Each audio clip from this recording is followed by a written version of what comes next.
Hello everyone, Juxtaposition here. Today's video will be a quick update on the impending parole release of Leslie Van Houten, who is 73 years old. She's being held at the Corona Institute for Women prison in Riverside County, east of Los Angeles County. She is innocent. She should never have been convicted for 7 homicides. She should have been convicted for zero homicides. And Gavin Newsom is not going to contest the California appellate court's ruling that after 5 times of being overruled by the Committee for Parole of California prisons, he is not going to contest it, so she'll, in theory, be processed for release in the next couple of weeks. Again, I want to emphasize she's been recommended for parole 5 times, and then the governor, whoever the governor was, steroid beauty queen Arnold Schwarzenegger or Gavin Newsom, the Sissy boy, sponsored by the Getty oil family, usually overrides the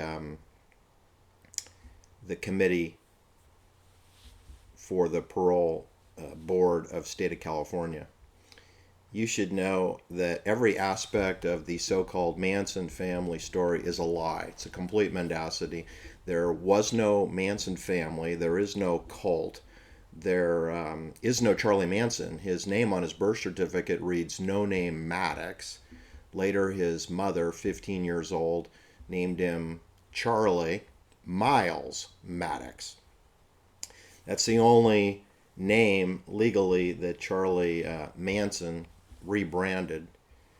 I think after the name of the CBS pornography subsidiary Manson International in 1953. I think that's where Charlie Manson got his name, not from his mother's marriage to Manson for a few months when he was a infant. Never met any Manson. Anyway, what I wanted to tell you is that Leslie has been serving 7 consecutive life sentences because there were 7 victims in the so-called Manson murders. The problem with that, people, is if you look into the minutia, which no one's interested in, Leslie Van Houten was not present for the Cielo Drive Benedict Canyon murders. Well, that's 5 homicides that she was not there. She allegedly was at the Lino and Rosemary LaBianca murder scene on Sunday morning, which would be the next day, on August 10th, 1969, and she allegedly stabbed a lifeless corpse, Rosemary LaBianca, who was stabbed 41 times by a bayonet. And in this case, no murder weapon has ever been found. They have never found the M7 bayonets, plural. They have never found the M16 rifles, plural. They don't have one eyewitness. They don't have an ear witness. They don't have a shred, not a scintilla of physical evidence to link Leslie Van Houten to any homicides. They have nothing to link Charlie Miles Maddox Manson to any homicides. And you know what? All they have is a right ring finger in the door jamb at Cielo Drive to link Charles Tex Watson.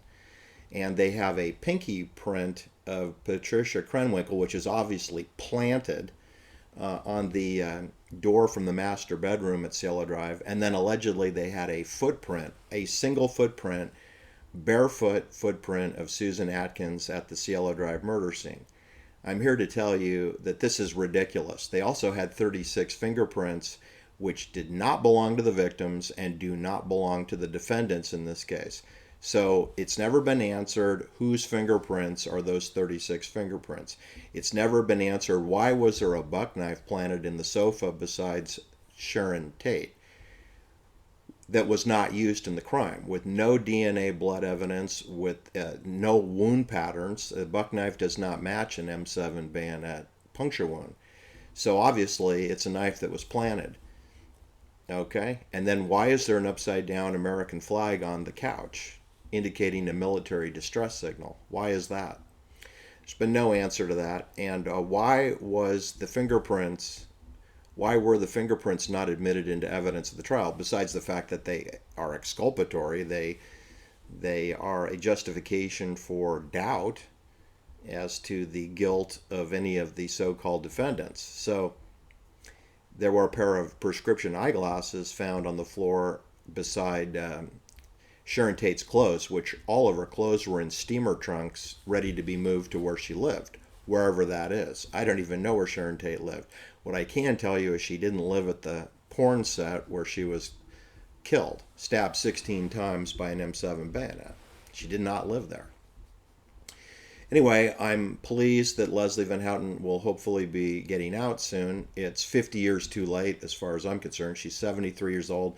She's been incarcerated since she was 20 years old. She was 19 years old when the so-called Manson murders happened.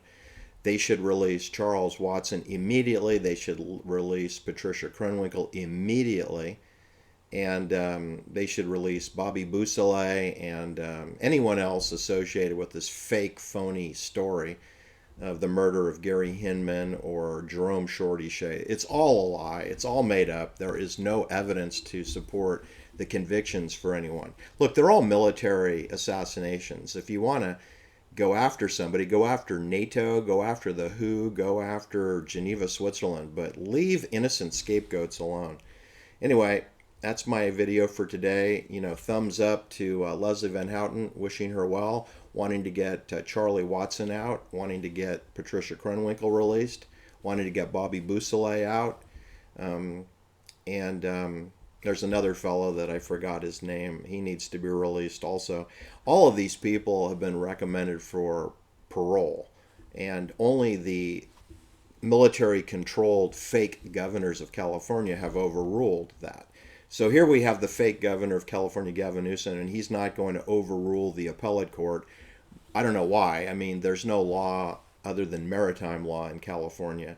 Alta California, a military intelligence facility for Lockheed, TRW, Hughes Space and Communications, Facebook, Google, YouTube, Genentech, Chiron, aka Novartis, Stanford University, University of California Systems. As far as I'm concerned, we can't have an earthquake soon enough. Take care. Bye-bye.